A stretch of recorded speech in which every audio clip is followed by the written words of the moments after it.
أفلح من صلى على محمد وآل محمد. اللهم صل على محمد وآل محمد. ثانيا يرحمكم الله. اللهم صل على محمد وآل محمد. ثالثا على حب الزهراء سلام الله عليها. اللهم صل على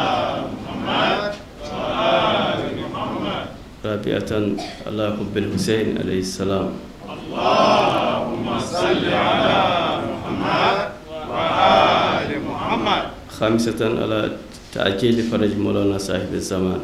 اللهم صل على محمد وآل محمد. أعوذ بالله من الشيطان الرجيم. بسم الله الرحمن الرحيم. وبه نستعين إنه خير ناصر ومعين. وصلى الله وسلم وبارك على سيدنا ونبينا وحبيب قلوبنا وشفيع ذنوبنا وطبيب نفوسنا العبد المؤيد والرسول المسدد المصطفى الأمجد الذي سمي في السماء بأحمد وفي الأرض بأبي القاسم المصطفى محمد. اللهم صل على محمد وآل محمد. وعلى آل بيته الطيبين الطاهرين وأصحابه المنتجبين الميامين. السلام عليك يا أبا عبد الله. السلام عليك يا ابن رسول الله. السلام عليك يا ابن أمير المؤمنين وابن سيد الوصيين. السلام عليك يا ابن فاطمة سيدة نساء العالمين. السلام عليك والأرواح التي حلت بفنائك. عليكم منا جميعا سلام الله أبدا ما بقينا وبقي الليل والنهار ولا جعله الله آخر العهد منا لزيارتكم. السلام على الحسين وعلى علي بن الحسين وعلى أولاد الحسين وعلى أصحاب الحسين ورحمة الله وبركاته. قال الله تعالى في محكم كتابه العزيز بعد أعوذ بالله من الشيطان الرجيم. بسم الله الرحمن الرحيم. إن تنصروا الله ينصركم ويثبت أقدامكم. وفي آية أخرى ومن يقرض الله قرضا حسنا يضاعفه له. Assalaamu aleykum mbooloo ñi fi teew ñëpp maa ngi leen di ku nekk turam ak santam di jiital ci nuyu bi Mawlana Cherif Mouhamad Ali Aidara ak njabootam di ñaan yàlla jotaay bi nekk jotaayu jàmm jotaay xam-xam jotaay leçon bi nga xam ne dañ koy jële ci ayaamu ashura abi abdullahi Husayn alayhi salaam di leen jaal yéen ñëpp ci jiital ci jaal mi Mawlana Cherif nga xam ne ci deret yonent bi sallallahu alayhi wa sallam la bokk. maa ngi koy jaal di jaal njabootam di jaal soldat ñi fi teg ñëpp di ñaan yàlla boole ñu ci soldat yi nga xam ne ñooy revendiquer ngir jël saar imam al Husayn alayhi salaam. li nga xam ne moom laa bëgg a waxtaanee tey xawma ndax seen jot det waxtu di dama kii walla do kii incha allah.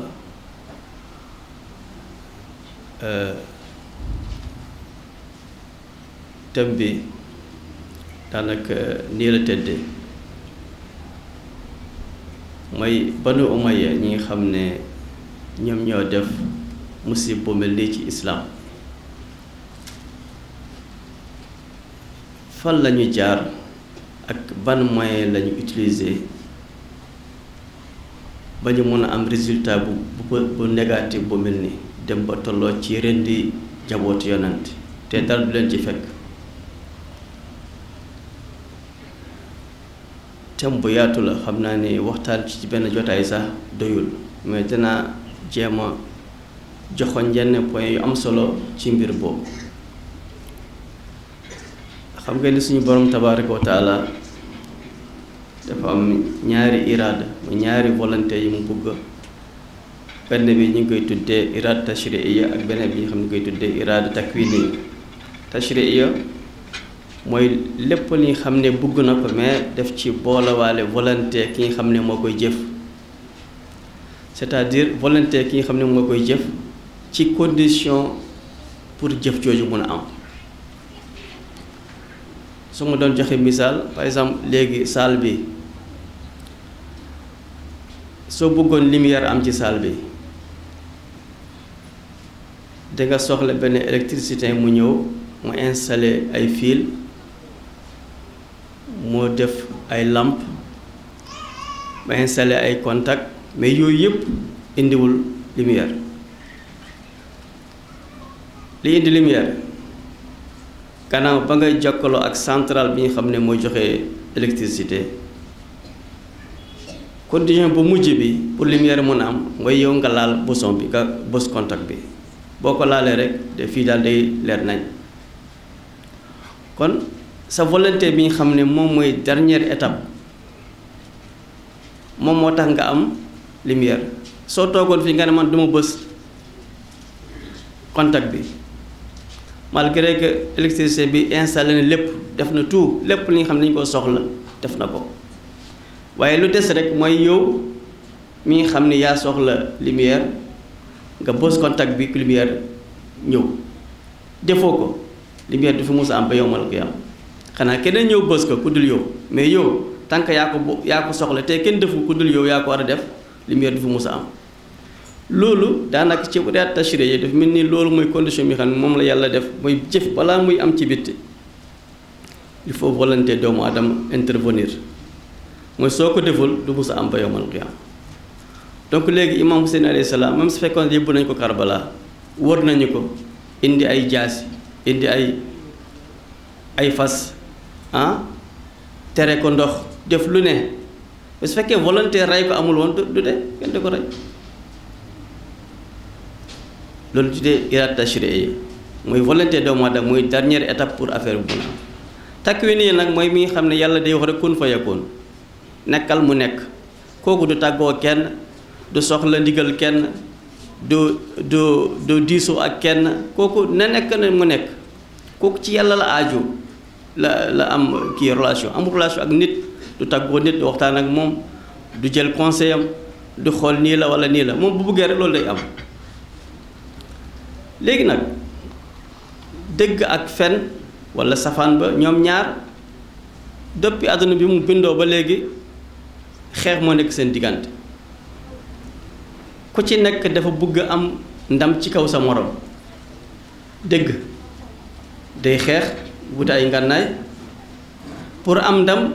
ci kaw safaan ba mooy fen tamit day ngànnaayoo day wut ay ngànnaay pour xeex dëgg mu tey mu am ndam. kon ko yàlla dafa boole volonté doomu aadama ci condition ndam yooyu yàlla day intervenir yenn saay mais rarement muy ñëw comme bu ngeen xoolee ci histoire islam am na fi nga xam ne ñu ne malaaka wàcce nañu yooyu yëpp day fekk toll na ci niveau bi nga xam ne musiba bu rëy moo naroon am su fekkee ne malaaka yi ñëwuñu wala yàlla indiwul beneen dimbal bokkul ak force jullit ñi kese musiba bu rëy moo nar a am moo tax yàlla intervenir mais su fekkee loolu amul day bay nit ñi liggéey. yéefar bi su fekkee dafa am doole yow tamit demal nga wutu doole su fekkee dafa am fit yow tamit demal nga wutu fit su fekkee dafa ñeme yow tamit fexeel nga ñeme loolu yàlla day bàyyi day seetaan mu ne yow sax d'ailleurs sax ci Quran muy wane in takunu ta'lamuna fa innahum ya'lamuna kama ta'lamun su fekkee da ngeen di yëg méthode ak problème ñoom tamit dañu koy yëg comme ñoom te nga yokk ko ci nag yéen da ngeen di am njort ci yàlla li nga xam ne ñoom amuñu ko. parce que yéen di ngeen xaar bu ngeen dégg dugg àjjana ñoom xaaruñu ko kon vraiment da ngeen war a jàkkaarloo ak gaañ yi wan leen seen doole wan leen seen pexe pour mun a am ndam seen kaw voilà donc yooyu muy mbir yi nga xam ne muy diggante dëgg ak fen dañu bëre ku ci nekk day wut ay ngànnaay lii nag Banu Umayya ñoom ban ngànnaay lañu ngànnaayoo yenn éléments ya lañ utiliser ba mun a am li ñu am ba tolloo ci niveau bi nga xam ne dañuy jël doomu yenn di rendi ko ci kanam ñëpp te dalu leen ci fekk man yooyu laa bëgg a joxoñ ci waxtaan bi incha allah ngi ñu bay ci xel bu baax a baax fu ñuy tàmbalee xam ngeen ni yonent bi sallallahu alayhi wa sallam bu mu ñëwee indil jullit ñi islaam ñi ko njëkk a xeex mooy Banu Umayya gannaaw ñetti at yi nga xam ne mu ngi doon def daawa sirri mu commencé wax nit ñi bu yàlla waxee il faut léegi nga feeñal mbir mi ñoom ñoo njëkk a xeex ñu xeex pendant 10 ans mu nekk Makka gannaaw ñetti at yi mu nekk 13 ans mu jóge foofu gàddaay dem Medina encore bàyyi wuñu ko ñu topp ko di ko xeex loolu moo jur Badr moo jur Uhud moo jur Xaybar moo jur Xandak moo jur yeneen événement yi nga xam ne yépp ci xeex islam ba yàlla may yonent bi ndam ci 8e at mu ñëw ubbi Makka ñoom dañu gis ne ndekete kii de xeex ko rek ci nii comme ça ngay génne sa doole jàkkaarloo ak moom doo ci génne parce que bis bu ne muy gën a avancé bis bu ne muy gën a am doole d'ailleurs sax dañ ko daxoon Makka léegi fexe na ba ñëwaat Makka kon kii léegi pexe moo ñu ci génn c'est-à-dire pexe il faut ñu fexal islam daal dootuñ jël ngànnaay jàkkaarloo ak moom duñ ci génn parce que yàlla moo ko dooleel te li mu yore nekkutul caaxaan kon il faut pexe am ñu léegi ban pexe la ñu am muy léegi nañ dugg ci biir ñu ne gëm nañu islam gëm nañu comme yéen dañuy julli comme yéen dañuy woor comme yéen dañuy aj comme yéen dañuy def lépp li ngeen def mais nag en réalité gëmuñu mais dañuy bëgg a fexal mbir mi ba ñu mën a wëlbati mbir yi changer ko def lu ñu bëgg ci loolu gaa ñi commencé di dugg ci mbir mi di wane wuy man nangam laa wuy ñu koy dem naa man kay vraiment loolu rek laa gëm gëmuma leneen lii rek laa gëm su ngeen bëggee xam mbir boobu ndax am na wala amul su ngeen xoolee keroog bi nga xam ne le 3e xalifa jot na xilaafa gi mooy Ousmane temps boobu Abu Sufyaan mi nga xam ne moo nekkoon commandant de guerre depuis Makka Badri Madina Uhud yooyu yëpp temps boobu fekk màggat na ba gumbo bu mu déggee ni xilaafa gi yegsi na ci loxo Ousmane te wax ni yëbbale ma kër Ousmane ñu wommat ko jël ko yóbbu ko foofu ci kër gi bu mu ñëwee mu toog ak ñoom mu ne leen est-ce que amul kenn ku ñu rax léegi amul kenn ci ki nga xam ne bokkul ak Banu Umayya nekk ci biir mbooloo mi balaa ñuy wax fii dara moom mu wax ko ci bitti parce que suñu secret laa bëgg a wax ñu ne ko kenn raxuñu muy talaqafu wa talaqufal kura mu ne da ngeen capté xilaaf gi comme ni ngay capté bal mu ne maa ngi waat ci kii xam ne maa ngi waat ci moom Muhammad waxul dëgg safar amul ajanna amul dara amul lii nguur kese moo fi amoon mu noot ñu jël ko léegi yàlla fexe yàlla def na affaire bi ñëwaat seen loxo na ngeen ko téye bu baax a baax nguur amul fi kii prophétie amul fi kii fen rek caaxaan kese la woon mu defa nax nit ñi rek fexe ba jël mbir mi léegi kon ku ñëwaat ni seen loxo téye leen ko bu baax a baax loolu muy wane mooy ñëw mosuñu gëm islam boobu benn deuxième mbir mi xam ne jël nañu ko tamit comme ngànnaay comme élément bu leen di dimbali pour ñu mën a faagaagal islam mooy xam ngeen ni ci islam dañuy wax ni nit ki nga xam ne dafa gëm yàlla dafa baax non seulement dafa baax mais c'est obligatoire nga nekk nit ko ragal yàlla te doyul rek nga nekk man gëm naa yàlla mais il faut ni kii muslim muttaqi jullit la ko ragal yàlla la te ñoom fas yéene wuñu ragal yàlla Banu Umayya dugguñ ci mbir mi ngir jeggeem yàlla kon ku dugg ci dara te yàlla taxul mu dugg kon moom du nekk muttaqi mooy ko ragal yàlla léegi yow gëmoo yàlla nooy ragale yàlla ñu xam ni su fekkee nag yaa ngi ci biir mbooloo mi te ragaloo yàlla gaa ñi dañu la jox benn considération cim diw kii waaye gis nañ fii muy naan sàngar gis nañ fii muy def nangam ñu léegi lan la ñuy fexee ba critère boobu mooy ragal yàlla lan la ñuy fexee ba jalgati ko ci façon bi nga xam ne ñun ñëpp dañuy nekk benn ku ragal ak ku ragul yàq ñu dañu daal di nekk ex aequo nekk ñoo yam léegi ñeen léegi naka la muy léegi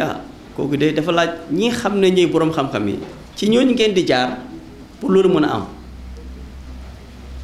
naka la mooy dafa am ay nit ñu ragal yàlla xam ne ay ñu boroom xam-xam yi xam ne dañu sincère duñu nangu dugg ci li nga xam ne du diine duñu nangu nga gis leen ci yenn bërëb yi duñu nangu dund yenn mbir yi ñooñu ngeen di jaar jéem a fexe am ci ñoom benn mbooloo ngeen taf ci seen bopp xam ne ñooñu àdduna la ñuy gëm ngeen jox leen xaalis may leen kër takkal leen soxna defal leen ay mbir yi nga xam ne day tax suba képp ku leen bëgg a attaqué ñoom ñoo leen nekk seen défenseur boobaa léegi da ngeen xaaj boroom xam-xam yi ñaari xaaj benn bi mu ngi ànd ak ñi ragal ñaar ñeneen ñu ngi ànd ak yéen ñaari bu ñu waxee ñu ne ñu weddi ñu ne du dëgg baa ñu sosal leen ay mbir yi xam te dañ koy taf ci yéen ñu ne yonent bi moo wax ci Muawiya nangam moo wax ci diw nangam moo wax ci diw nangam lan moo fa yam werante kese moo fa yam nga ne du dëgg ñu ne ñu tamit du dëgg boobaa léegi dañuy dem nga xam ni critère ragal yàlla dootul am benn solo parce que ku nekk léegi mu ngi dund ci biir islam bi ci façon bi nga xam ne dootoo mën a ràññee kan moo ragal yàlla vraiment wala kan ko ragal yàlla mais dañuy ñëpp di ragal yàlla ci façon bi nga xam noonu lañu ko gémmee ñaari yooyu dañ ko utiliser façon bi nga xam ne ku jàng histoire islam di nga gis yooyu dafa leer nañ Muawiya xam nga ne Muawiya mu ngi dugg islam ci fatu Makka parce que moom dafa àndoon ak baayam di xeex yonent bi ci fatu Makka la dugg islam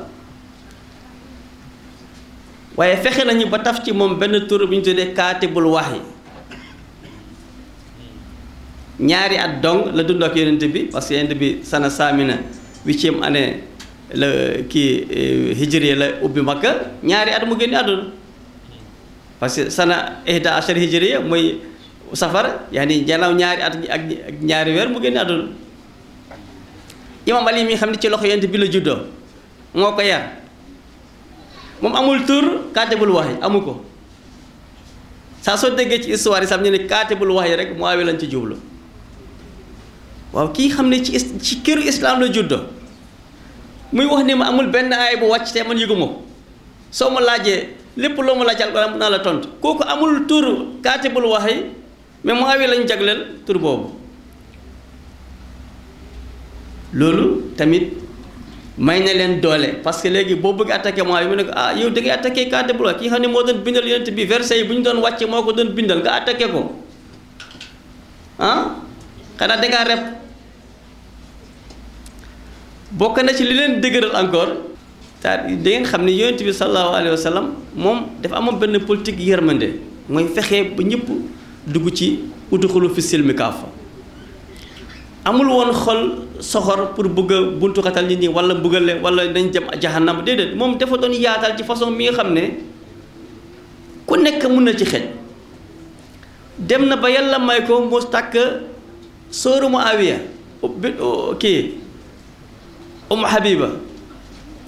Umm Habiba moom ak Muawiya ñëw bokk dee ak baay doomu Abu Sufyaan la yonent bi tàkk ko loolu dafa yëkkati Muawiya ci façon bi nga xam ne bu ñu waxee imam Ali amirul mu'minin moom mu ne Muawiya xaalul mu'minin mooy nijaayu jullit ñi su nga waxee amirul mu'minin mu ne man tamit nijaayu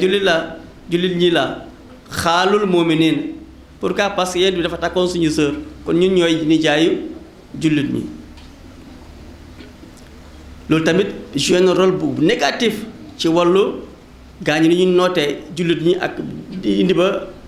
mu jur Karbala bokk na ci yooyu tamit les 3 xalifa ñi nga xam ne ñoo jiitu dañuy jox Banu Umayya poste clé yépp ci seen loxo la nekkoon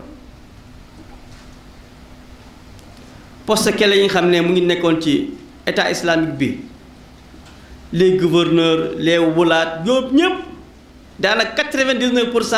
Banu Umayya lañ moo tax Seydina Ali salaamu alayhi ba mu jotee xilaafa gi ñëpp xamoon nañu ne fii lay tombé parce que mënuñ dara parce que yow boo amee 99 ministres ñoom ñëpp kenn jubul ñoom ñëpp ay saay-saay lañu benn bu jub nga am wala amoo ko sax nga ne dangay gérer état islamique ak ñii foo jëm. Imam Ali nekk Imam Ali ñi nekk lu ñu nekk mu léegi voilà léegi moo tax gaañ bu ñu ko jógee conseil ñu ne ko léegi yow Seydina Ali kon ko léegi nga ñëw ci xilaafa gi dafa baaxoon nga def complaisance ak Muawiya nga jéem a naxante ak moom def tolérance ba ci kanam tuuti nga jaam nga bañ a gaaw a loqati mbir mi ci loxam parce que day révolter contre toi. Imam Ali man du ma ko bay sax benn seconde ci nguur gi mais xam nga tamit moom ba nekkoon ak ñoom 100 ans li ñu mel noonu la ñuy mel dara du changé parce que nguur gi ci seen loxo la nekk day dem sax ba nekk victime ci seen loxo daal dootul mun def dara li mu wax ñun lànk ñun lii la ñu bëgg. loolu tamit dafa jox Muawiya pouvoir bi nga xam ne gannaaw bi nga xamee ni def nañu jafe-jafe yooyu diggante Imam Ali ak yenn sahaaba yi ñu profité ci gën a dëgëral seen position kaa ñëpp ànd ak Muawiya jàppale ko pour mu xeex Imam Ali. bokk na ci li nga xam ne tamit jaxase na xel doomu aadama yi ci façon bi nga xam ne Imam Ali dafa taxawoon mënutul am beneen pexe pour génn ci mooy ci saxaaba yi nekkuñu woon benn parti dañu nekkoon ay pàcc-pàcc te encore ci biir ñooñu dafa amoon ay nit ñi nga xam ne dañu jàppoon ne ñii ñit ñu baax lañu c'est-à-dire seen tur dafa siiw ci islam ci façon bi nga xam ne boo leen gisee da nga yaakaar ñii nit ñu baax lañu fekk nag au fond ñoom dëkku nit ñu baax. ñu mel ni Talha ak Zubayr ñu mel ni ñeneen ñu mel ni comme ñoom xam ne ñu ngi ci biir islam keroog bi Imam Ali alayhi salaam bu ñu ko joxee xilaafa gi ñu ñëw ñu jaayante ak moom mais dañu amoon yaakaar ne bu ñuy njëkkee jaayante ak moom dañ leen jox ay postes yu am solo ci biir état islamique. imam xam na leen joxul leen dara ñaari fan ñu ñëw tàggook ñi dañuy dem Makka pour def umra imam ne xam naa demu leen umra de. da ngeen dem pour trahir mais dema leen booy demee foofu ñu yëngal Seyda Aïcha ñu ne ko léegi Imam Ali rey na Ousmane fal nañu ko xalifa ñooñu ñi nga xam ne mooy Talha ak Zubayr ak Ummul Mu'minin Aïcha ak ñeneen ak ñeneen bu ñu indee fitna bi muy fitnatul Jamal mooy la guerre de Cham bañ demee ba ñu commencé Seydina Ali salaamu alayhi comme ni ngeen xamee islam moom musul tàmbalee guerre toujours saa su problème amee xeex am balaa ñuy dóor ñoom il faut ñu xaar ba kenn dóor la ñu soog a fayu ñoom dañuy fayu toujours musuy tàmbalee guerre bu ñu demee ba jàkkaarloo am diggante ñaari kuréel yi ñu dem ba rey ñenn ci partisan Imam Ali dem na ci rey ay ñenn ci ñoom Imam ne attaqué leen ñoom ñëpp ku nekk taxaw mu ne non non non man duma attaqué parce que ñii ay sahaaba yonent bi lañu non non non man duma def loolu Imam ne attaqué leen non non non ñii xaajal ñu am doute ne est-ce que am nañ droit attaqué ñu mel nii comme ñii les grandes personnalités ci saxaaba yi Imam moo njëkk dóor après ñu soog a topp ci bon mu ne su ma deful woon kenn du dóor parce que ñoom dañu am doute ci mbir mi xaajal doute boobu day indi même day am problème parce que su fekkee da ngay wax say soldat attaqué la ñu ne ah ñun ñii est-ce que war nañu leen dóor ba mais musiba lay jur. donc Imam problème boobu la doon dund ak ñoom mu ne ma su du woon man maa jëkk door kenn du dóor musib boobu Imam dundoon na ko yooyu yëpp nag dafay daldi yu mahidu tariq ila Karbala beneen bi nga xam ne moo gën a garaaw mooy bu mujj bi nga xam ne moom laa bëgg a waxtaanee ma yamale fa wax bi muy ci wàllu communication Muawiya daf ko utiliser ci façon bi nga xam ne daanaka kenn mësu ko def ci dund doomu aadama dañu falsifier mbir yi indi ay ulama ñi bind ay hadis dem ba yéeféerloo Imam Ali daf kii kéeféer la yéeféer la kii maareek la mooy ku génn diine kii saareek la sàccee la mu dem ba dugal loolu ci bopp jullit ñi ba ñu gëm ne Imam Ali du jullit ba tax keroog bu ñu ko assassiné ci jàkka Kuufa waa Sham bu ñuy déggee wax bi ñu ne ko comment lan moo yëbbu Imam Ali ci mimbar ba ñu koy rey foofu kii xam ni du julli yéeféer bi xam ni du julli lan moo ko yëbbu ci jàkka saa muy dem ba mimbar mu ñu koy dóor di ko assassiné di ko rey foofu moo tax ci wàllu communication il faut ngeen faire attention ci loolu. gis nga nit lépp loo mënta def ci àdduna communication bi baax na ci. mun nga nekk noble mun nga nekk nit ku baax mais communication mun na yàq dañuy wax ni ci dëkk bi ñu communication ak ki médias yi ñoom ñooy 4e pouvoir dañu am doole bu ñu amoon doole dañu nekk pouvoir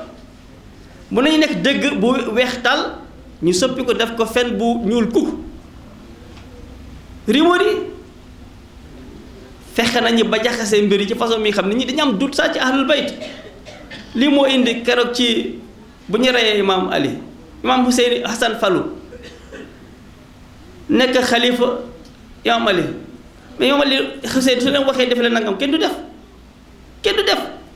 parce que dañu am ba am doute bi nga xam ne dafa lekk seen xol ñu ne est-ce que kii saa imaam la est-ce que kii saa mérite nekk imaam bon fita nañ ñuy dund ni jafe-jafe yi ñoom mënuñu am ndam du ñu bàyyi mbir mi du ñu bàyyi am ndam encore di ko ne waaye xeex leen ba kañ sonn nañu ñam fii su fekkee mu nekkee na dem xeex dem nañu bokk ci histoire am na ko sànni benn flèche ci imam Hassan ci biir jàkk flèche lañ ko sànni ci partisan imam Ali kon su fekkee léegi affaire dem na ba tolloo fii léegi rey imam Hussein dafay daal di yomb te du nekk benn problème parce que ñi xam dañu leen génn diin ñu léegi ñii ay yéeféer lañu duñu ay jullit keroog bu ñu rey imam Hussein jël usaara kii sabaya yi bu ñu demee ba Cham cheikh boobu génnoo muy léegi alhamdulilah am kanal amir min aduwihi ñu sant yàlla mi nga xam ne moom may amir bi amir moom ñu ne mu am ndam ci kaw noonam noonu ñi xam ne ay yéeféer yu bon lañu ba moom Seydina bi sallam di wax ay yi nga xam ne ndax jàng nga ayatul mawadda ak ayatul ahlul bayt yooyu mu ne waaw mu ne ñun ñu ahlul bayt mbir la yi nga xam ne yooyu moo xalli yoon bi mooy defar mbir yi ndànk-ndànk ba ñëw Karbala nag après ñu rendi Imam Hussein facilement parce que léegi déjà lépp pare na c'est-à-dire mbir mi léegi tolloon fi nga xam ne bu ñu rey yoon sax dara du jóg fexe nañu ba dugal ci bopp jullit ñi ay yéeféer lañ ñooy jullit kon loolu mu ngi dox ba léegi c'est-à-dire ba léegi fu ñu nekk nii léegi gis ngeen schisme muy dëgg bu wër peng mais mënoo fexe ba mu law ci biir dëkk bi pourquoi parce que yeneen kii yi nga xam ne ñoom lañ jaxase ci bopp jullit ñi façon loo wax ñu indi beneen mbir mu teg sa wet boo waxee lii la ñu ne lii la tasbitu Zahra ñooy léegi non loolu ay mbokk yi nga xam ne yonent bi moo leen joxoon loolu du Zahra la ko joxoon boo waxee benn aaya ñu ne aaya bi lii lay firi ayatu ulul amri ñu ne loolu ahlul halli wal aqdi c'est-à-dire loo indi rek ñu fexe ba indi benn mbir ci wetam loolu ci Muawiya ak Banu Umayya fa la jógee bu ñëw ba fii kon ñu génn ci affaire bi vraiment tuutul yomb moo tax il faut ngeen takk seen tubéy ba mu dëgër ngeen xam ni dëgg dafa laaj ay soldats yu dëgër comme ni yàlla wax ne in tansurullaaha yansurkum yàlla soxlul kenn dimbali ko comme ni imaam alayhi salaam waxee ci Nahjul Balaaga mu ne istansarakum wa lahu junuudu samaawaati wal ard yàlla dafa sàkku ci ndimbal mais moom moo yor armée de terre de l'air et de mer boo yore tout kon kooku lu muy doyee seen ndimbal yéen wa sakaradakum wa lahu xazaa'inu samaawaati wal ard yàlla dana lebaleen ma te moom trésor yëpp moo ko yore FMI moo ko yore banque mondiale ci loxoom la nekk lépp ci loxoom la nekk mu ne ngeen lebal ma xam ngeen kooku bëggul mu ngeen lebal ko dafa bëggeen lebal seen bopp dafa bëggeen dimbal seen bopp donc jullit ñi ñoo war a farlu ci seen liggéey ñu xam ne doyul rek nga ne man maa yore dëgg déedéet dëgg boobu dañu ko war naxasal jaxase ko ak lëndëm ba nga xam ne kenn mënutul xam léegi fan lay teg tànkam fan lay teg baaramam fan lay mën a ràññee mbir yi ci Seydina Ali salaamu alayhi tamit jox ñu loolu ci Nahjul Balaaga mu su fekkoon dëgg day leer nañ ma xam ni ku xool rek gis ko jafe-jafe du am safaan bi tam fekkee dafa leer nañ baatil bi dafa leer nañ koo gis rek xam ne lii baatil lu bon la mais ñun ñu baax ñi dañuy tànn lu baax li bàyyi lu bon li mais dañuy jaxase ñaari mbir yi dañ koy jaxase dina fi xel mooy jouer rôle yeesa dañ lay wax ay mbir yi nga xam ne jaaduwul ci xel sa xel nga war utiliser moo tax suñu borom tabaaraka wa taala alquran mu ne bashir ibad allazina yastami'una al-qawla fayattabi'una ahsana ulaa'ika allazina hadahumullah ulaa'ika hum ulul albaab ñii ñooy borom xel yi borom xel si mbir mi bu demee ba jaxasoo texte yi dootul am solo xel bi mooy fonctionner am na béréb yu bari ci histoire islam xel mooy fonctionner keroog bi moom Seydina alayhi salaam benn waay tax ci wetam ne ko alhamdulilah muntaha ilmihi ñu ngi sant yàlla fa xam-xamam yam imaam ne ko wax nga kufr haza kufrun wax nga musiba li kenn di ko wax man isa intaha ilmu laa yabda jahluhu xam-xam yàlla bu jeexee réeram mooy commencé muy naka lay wax mu ne wax alhamdulilah muntaha ridaahu wa ñu ngi sant yàlla ba fa contentement yam ak bégam fan la fu muy yam quoi muy loolu am na parce que yàlla yenn saa yi day mer yenn saa yi day kontaan xadis bi soxlu ñuy dem di wut kat moo ko wax ak ki silsila bi mooy chaîne bi diw ak diw wér na wér déedéet dafa ànd ak xel xam-xam yàlla bu jeexee réer yàlla commencé mais comme que yàlla day kontaan yenn saa yi day mer kon saa ba meree rek contentement yam arrêté na saa ba kontaanee rek meraangam arrêté na loolu logique la xel nangu na ko te jarul saa muy critiquer jarul donc yu mel noonu dafa am léegi comme que adduna bi nii la jaxasoo islam bi nii la jaxasoo il faut ngeen xam ni jot na ngeen dundal seeni xel bi am na solo trop suñ koy dundal nag même yenn saa sooy doon critiquer baa ngay def munaaqash ak ñenn ñi xam ne gëmuñu ahlul bayt ci xel ngaa leen di daan du ci texte yi parce que boo waxee texte ñu jël téeméer texte yéen ñu texte bi xadis yi xam nañ ci histoire islam yépp dañ koo weddi tey boo waxee xadis ak la ñu ne waaye bi wérul kenn xadisul kisa amu ne wérul kenn xadisul daar wérul yow nga ne wér na moom mu ne wérul werante rek mooy des bi nga ne woy diw neen mu ne diw neen fu ngeen jëm mais su fekkee utiliser nga sa xel yàlla mun na la dimbali nga génn ci biir mi ci façon bi nga xam ne moom day daanu te dina xam ne du muy wax du dem fenn donc yàlla nañ yàlla may xel boobu mi nga xam ne dañuy mun a jàkkaarloo ak noonu islam yi di nekk ay soldats yu tar ñi nga xam ne dañuy ngemboo bu baax a baax fépp fi nga xam ne dañu fay wax safaan ba ñu jéem a fexe ba ràññee dëgg bi mu feeñ ñëpp teg seen bët incha allah kii bugg gëm lu baax dana ko gëm incha allah yàlla nañu ko defal am naa ba yemale fi waxtaan bi rek bu beneen incha allah assalaamu ala al-Husayn wa ala ali ibn al-Husayn wa ala awlaadi al-Husayn wa rahmatullahi wa barakatuh assalaamu aleykum wa rahmatullah.